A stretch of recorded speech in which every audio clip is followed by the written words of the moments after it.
Hey guys so ఈరోజైతే మేమేం చేస్తున్నామో తెలుసా యాక్చువల్లీ మా ఇంట్లో ఒక చిన్న కుక్క పిల్ల ఉందనమాట. సో దీనికైతే లాస్ట్ వీక్ కాలుకు చిన్న దెబ్బ తగిలింది. సో కొంచెం డల్గా అవుతుంది.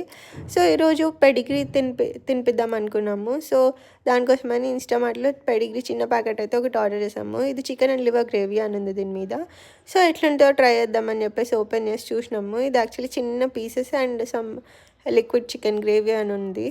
సో అయితే కొంచెం వేసాం స్టార్టింగ్ ఎట్లా ఉంటుంది అని చెప్పేసి అది స్మెల్ చూసి దానికి నచ్చలేదేమో అనుకున్నాం. సో నేనైతే దాని మీద ఉన్న ఇన్స్ట్రక్షన్స్ అయితే చూసి చదువుతున్నాను అనమాట. సో ఈ గ్యాప్లో ఆ స్మెల్ చూసి మళ్ళీ పక్కకి పెట్టింది ఫేస్. తర్వాత మళ్ళీ ఇట్లా చూసేసరికి మొత్తం తినేసింది అనమాట. సో ఫస్ట్ అయితే గ్రేవీ తినింది, తర్వాత చికెన్ పీసెస్ అన్ని మెల్లగా తినేసింది అనమాట. సో దానికైతే టేస్ట్ నచ్చింది. సో ఇదైతే మేము ఆర్డర్ చేసిన ప్యాకెట్ అనమాట. సో ఫైనలీ మా డాగ్ అయితే హ్యాపీ.